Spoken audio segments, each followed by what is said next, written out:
episode 269 of the CRICKETher Weekly. The County Cup has been in action this weekend and we've been enjoying a couple of matches in that. So we're now through to the quarter-final stage next weekend. And congratulations to the 3 Tier 2 teams who have made it to the quarter-finals. So congratulations to Leicestershire, to Yorkshire, and of course to Kent, who progressed partly by virtue of beating Berkshire last weekend at Wokingham Cricket Club, Sid. I'm sorry that you had to watch that. It was great to go back to Wokingham again and see Berkshire play and to see them take on Kent.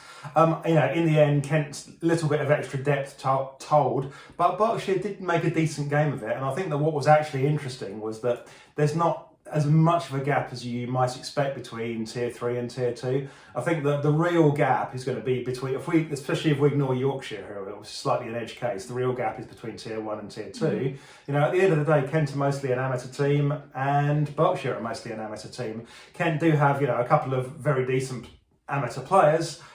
In particular, Amy Gordon, who was a former Surrey captain, and of course Megan Belt, who you see every week on the credits to our podcast, who's probably the best player of her entire generation to inexplicably never have got a professional contract. So Kent came out on top, but Berkshire made a good show of it, and congratulations to Berkshire, and I'm sure that they'll keep Tier 3 competitive if nothing else. Absolutely. Now, my biggest excitement of the weekend, Sid, was the super over that we got on Friday evening at Exmouth, Somerset against Durham. Somerset completely bungled what should have been an easy run chase, and in the end they had to go to a super over, which was won by Durham. Now, really exciting game. The disappointing thing... I bet you enjoyed watching it on the live stream, Raf. Yeah, well, funny you should mention that, Sid. It was a bit disappointing because Somerset actually decided against hosting a live stream. We're not 100% sure what happened, other than that there was commentary on BBC Radio Devon instead of there also being a Somerset live stream with commentary. And I just have to say that the actual commentary itself was not great from a technical perspective. There was lots of background noise blasting in. It's like they had an effects microphone right next to a speaker which had rock music coming out of it most of the time, and they were kind of screaming over it. And it's like, could you not have arranged things better? So technically it was awful. Yeah, and also technically, from a cricket technical knowledge perspective, it wasn't great. They didn't know that both sides batted in the super over, for example. So it came to the super over and they were like, well, what happens now? Well, they came to the scores were tied and they were like, what happens now? And one of them said, well, I think it's a super over. And the other one goes, what happens in the super over? And no, well, which side bats in the super over? And I can sort of see that if you're not familiar with cricket, it's a super over. It's singular. Yes, so you think, well, there must be how one would you decide that? How would you decide the winner? I don't understand. Obviously, but it's not very logical. Anyway, there was also obviously a frustrating lack of knowledge of women's cricket on display. To not really be familiar with any of these players. These are Tier 1, these are professional cricketers. And I know we can debate whether the County Cup itself is a professional competition, but it was really disappointing to have that on the BBC. And I think Somerset missed a trick by not having this on the live stream, because we were looking at the numbers yesterday, and the County Cup games on Saturday afternoon were doing better numbers than most of the County Championship live streams on YouTube. Yeah, so the men's County Championship games are all live streamed. As well, and the County Cups were getting more YouTube viewers. So I think what does that tell you? It's really Somerset. It's really actually a bit poor. Yeah. Anyway, the County Cup progresses. I guess we'll reflect on the competition as a whole at the end. Anyway, it was my birthday this week, Sid. Did you know? It was your birthday. What did you do for your birthday, Raf? You must have had something exciting lined up. Yes, well, I celebrated my birthday by attending Nat Sciver-Brunt's first ever press conference as England captain. So thanks a special guys. Birthday present to you from the ECB. Thanks Nat, thanks the ECB for organising that on my birthday, which I planned to take off work and then couldn't. So interesting first experience of hearing that from Nat as England captain. What did you make of it, Sid? How to put this? She obviously is not comfortable doing this stuff. Yeah. She finds it really hard. She was actually much better in the radio interview, which she did as a one-on-one. But we, put her in front of a whole room full of people, even if they're a room full of people over Zoom, and she's finding it really tough. She obviously doesn't want to be doing it. She actually, somebody else, was it you? It was that me. asked? I said, what are you least looking forward to about being England captain? She said doing press conferences, Yeah. and we were like, yes, we can see. I felt bad for her because she's obviously so struggling with this situation. I mean, it's something that you do have to practice, to get better at. But, Heather Knight, even right from the beginning, Heather Knight was calm and authoritative and gave decent answers. Whereas Nat was really struggling to give answers to questions because she was obviously just so incredibly nervous and doesn't feel comfortable in those situations. I think she'll get better at it. I think it's something that she really needs to. I think she will have to. There's an interesting potential question about whether we're going to see Charlotte Edwards as coach trying to do more press and trying to kind of take away some of that responsibility from Nat Sitherbrandt's shoulders. But as I wrote in The Guardian, I just think that that's not the job that's on offer anymore as England captain. You can't escape the fact that you are going to have to do media and there is going to be an awful lot of scrutiny on you. It was interesting that one of the things that Nat revealed in her press conference is that she isn't going to be one of the selection panel who selects teams, and we'll talk about the actual makeup now of the selection panel in a minute. I don't know whether she was meant to actually reveal that to us first. Now again, she sort of stumbled over it. Someone asked her about selections, and she was just sort of like, I'm not really, There's been a bit of a change in the way that. You're exaggerating a little bit, Sid. I am exaggerating, but not a lot. She did really stumble over it, and eventually it sort of tumbled out that she wasn't part of the selection committee. It's interestingly, obviously, that what she said was effectively that Heather had been part of the selection committee, which interestingly they'd never actually admitted. Everyone had known it, but they never actually admitted that Heather was part of the selection committee and a key part of the selection committee for her entire reign, as was Charlotte Edwards in her reign. Yeah. So anyway. So it's a big change, and so you could kind of say, well, actually, it's going to be a bit tricky for Nat in terms of not being part of the selection committee, because she's still going to be, I think, held accountable for when things go wrong. So if a selection doesn't pan out the way it's expected to and a player does very badly, or if the tactics, which as we understand it are going to be very much driven by Charlotte Edwards, go wrong and England lose badly, then Nat Sither-Brunt is still going to have to be the face of that defeat, and she's still going to be expected to be coming out to face the media. I just don't think that the public and journalists and editors will buy an explanation of, when it goes badly wrong, we speak to Charlotte Edwards, not Nat Sither. Yeah, no, the general way that it works in cricket, in cricket is not like, for instance, football in this country. So domestic men's professional football and women's professional football, which has followed the men's game, the captain's job isn't really to do anything, and after every game, it's the manager that will stand in front of the press. Whereas in cricket, it's typically the captain that's held accountable, and that's perhaps always in recent years been a little bit unfair because as coaches have got more powerful, because of course, don't forget, we're only going back 20 years before there were no coaches in terms of international cricket. But that's the game, that's the gig. You will be held accountable and you're going to find yourself facing the press. And you're going to find yourself facing the press in a lot more hostile situations than a load of friendly journalists asking softball questions on your first day in the job. Yeah, so I think it will be interesting to see how she gets on. There was a little bit of an insight as well into kind of what sort of a captain that she thinks she's going to make. It does feel like it's going to be moving away from the kind of perhaps slightly more autocratic model that we had towards the end of Heather Knight's reign into a more kind of almost like a communitarian approach.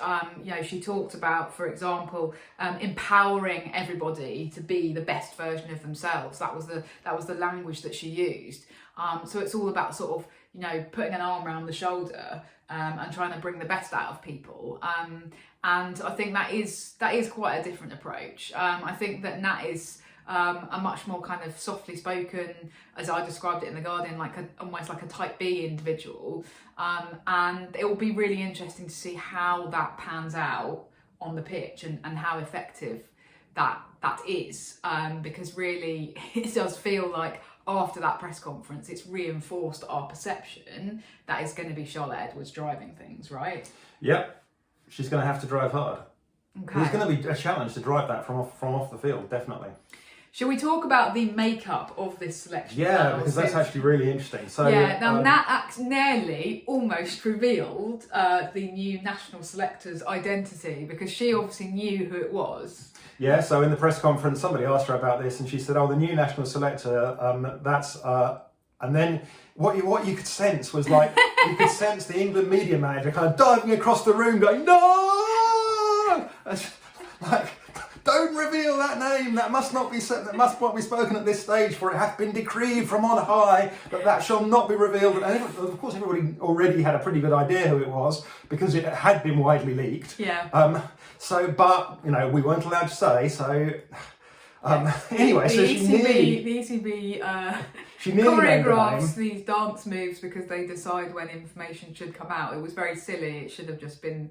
We should have just been told before this press conference. Yeah. Anyway, she didn't name a name, but it has now been named. Yes. Names have been named. So the new national selector is Lydia Greenway.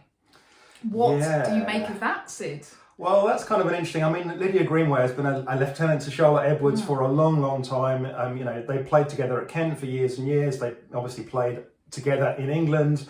I imagine they're not far from being two of the people who've played the most matches together for England. Oh, that's a really interesting stat. I don't know the exact numbers on that, obviously, but it's not going to be far from it.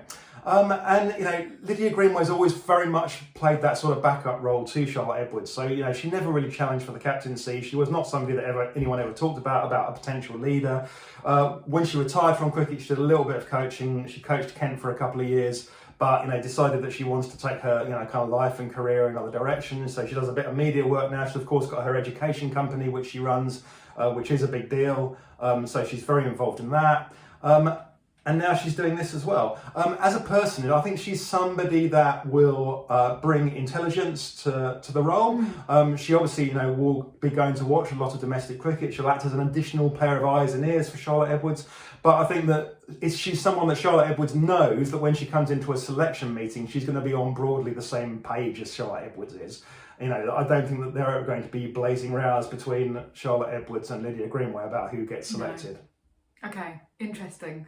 I think it's a really interesting appointment. I think it's quite a kind of brave, bold move by Lydia Greenway to take on this role and give up the presumably quite lucrative media work that she has been doing, which I guess we have to assume that she's going to do, because it would be a massive conflict of interest to continue, for example, doing commentary on Sky and being critical about players which you yourself have had a hand in selecting. So perhaps it's just a decision to take her career in a new direction. But I agree with you in terms of... She has, of course, just had a baby, so she's had a bit of a big life change, so maybe that's what she's looking at, yeah. Similarly to the Civer Brunts. Yeah. Everyone's having babies, it's great.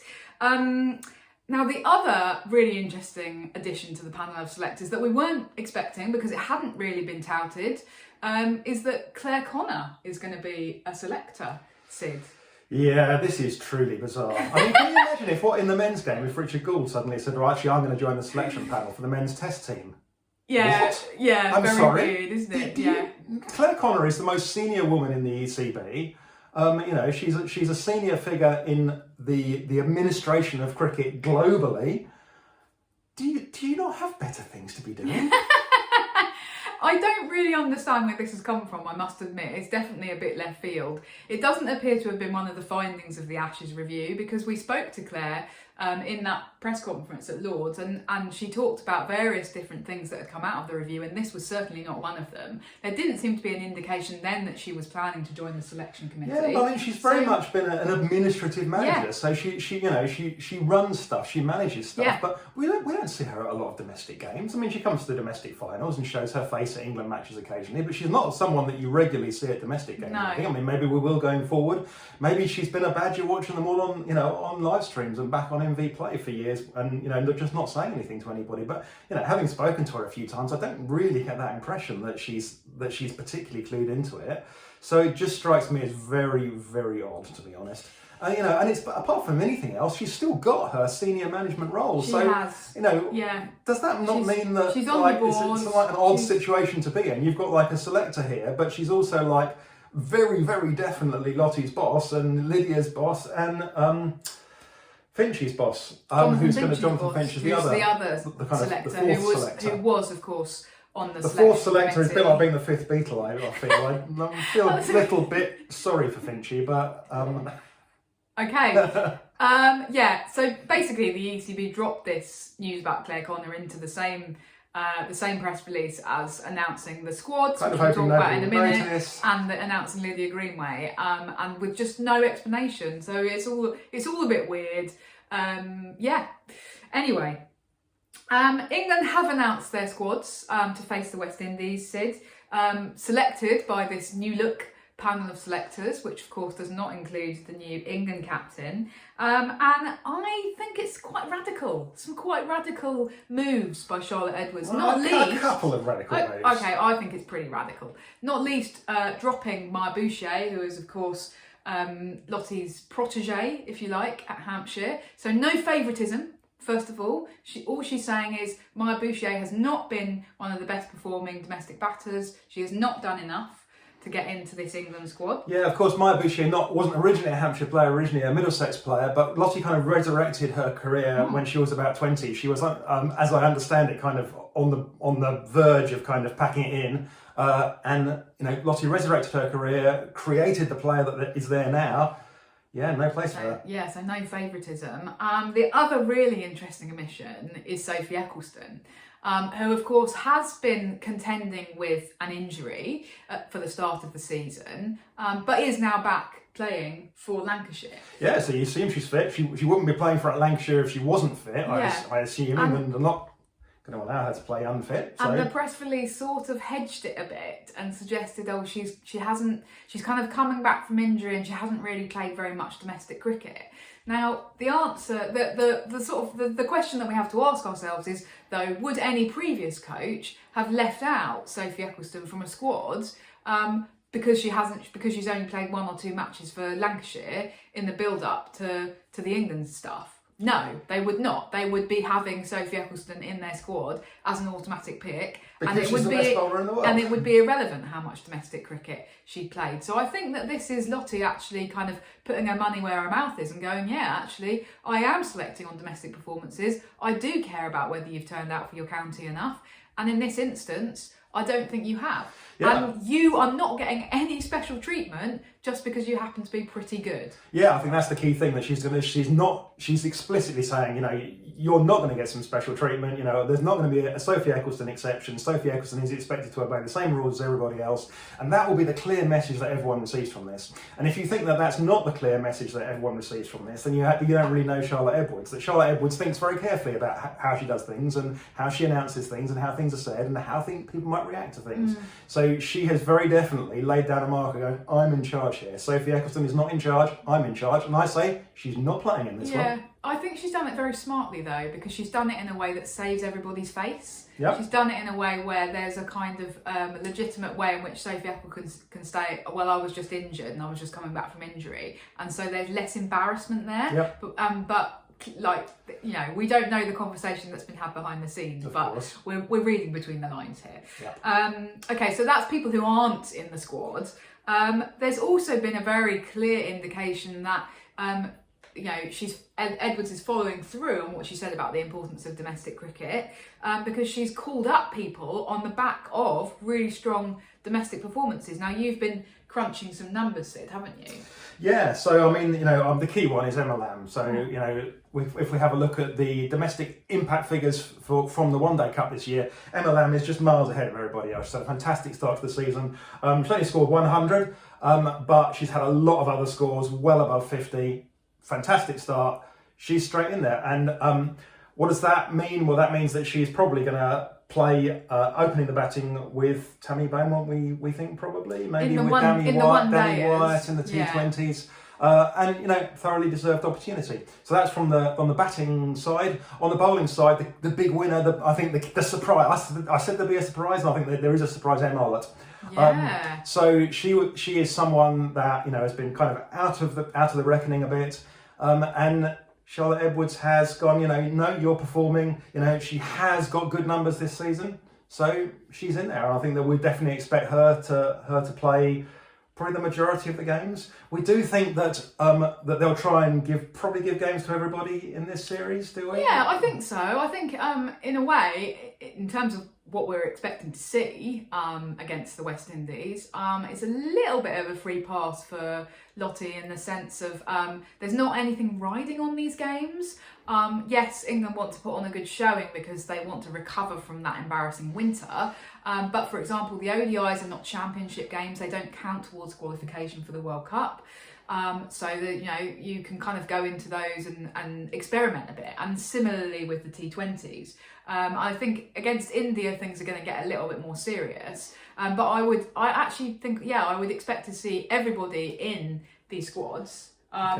To have at least one game. Because there's definitely also been a couple of inclusions of people whose domestic form doesn't definitely not merit inclusion. I think it's worth mentioning them, particularly in the bowling department. Okay. If we look again at the bowling impact figures, we'll see that both Mahika and Izzy Wong have not had good starts to the season. Yeah, from a numbers perspective. Neither of them justify their selection on domestic form. Yeah, so what I think is going on here is that both of those players have got England what they call development contracts for 2024-2025. Now, if you give someone a development contract and you don't play them, you're not really living up to the name of the contract, are you? You're not doing any development of them.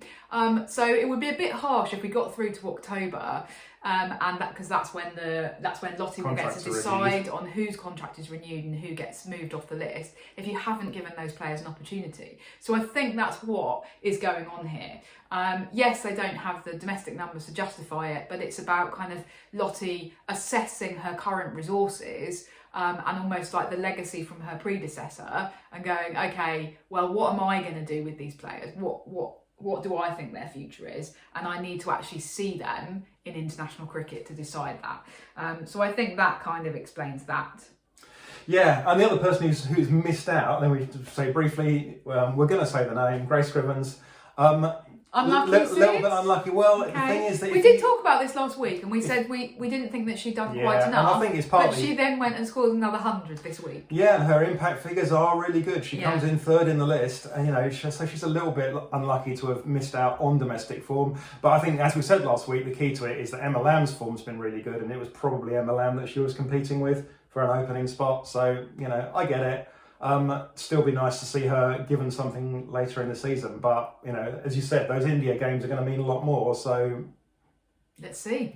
Let's see. Okay. West Indies have also announced their squad to tour England. So the kind of headlines from their press release: Chanel Henry unfortunately out with a leg injury. They've called up a couple of youngsters who, as I understand it, have performed quite well recently in their domestic competition.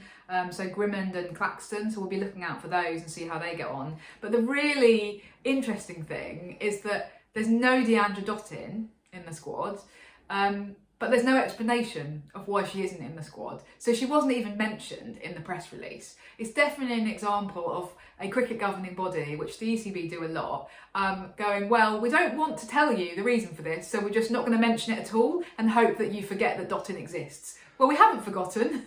She isn't in there. She did miss the recent World Cup qualifier, which obviously West Indies took part in because of injury. But I think we have to assume she's not injured, because otherwise they would have said that. They really need a line on these things. I mean, not least because there's a good chance that Hayley Matthews gets asked about it in one of her press opportunities, and then she's faced with that. And what happens when you don't say these things is rumours will fill the void, and some of the rumours that we've heard are, wow, okay.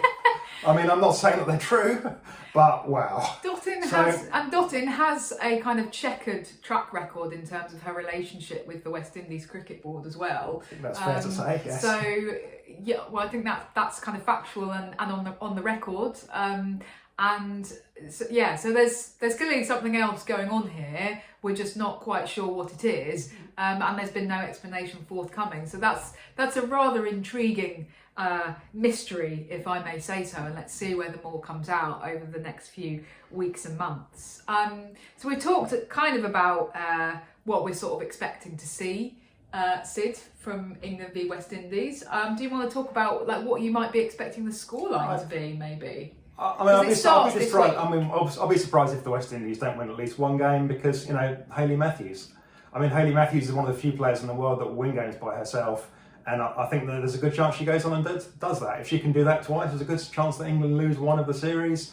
I'd expect overall England to come out on top, so I think that they'll win more matches than they'll lose, but I think there's a good chance that the West Indies win 2 games at least, and, you know, therefore that England, probably the T20 series, I would guess they would be more likely to lose under those circumstances. Yeah.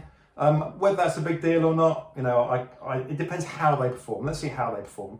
You know, if they perform well and look good as a team and look like a whole team, look like they're all pulling together, then, you know, then they lose 2-1 because Hayley Matthews pulls off 2 Hayley Matthews performances. Then, well, that's still okay. Yeah, I mean, I think we're also back to kind of team culture, team attitude, and how they talk about what's happened as well. Because interestingly, kind of linking back to what we talked about earlier with Nat and her first press conference, one of the big problems during the Ashes was actually about how they spoke about defeat, or indeed didn't speak about it and didn't seem to be confronting it. So if it goes badly, then this is where I think that actually Nat has a big role to play in talking about what's happened, explaining what's happened, and kind of generating that media narrative. Taking responsibility for it, and, you know, using it as an opportunity to build rather than kind of abdicating responsibility, which is a little bit what they were doing during the Ashes. Exactly. So that's why I think that she needs to, you know, probably work on those media skills as much as she is working on actually kind of what kind of a captain she's going to look like on the field. Anyway, we're off to Canterbury on Wednesday for the start of the series. Very exciting, and we will see you in a week's time. Bye for now. Bye.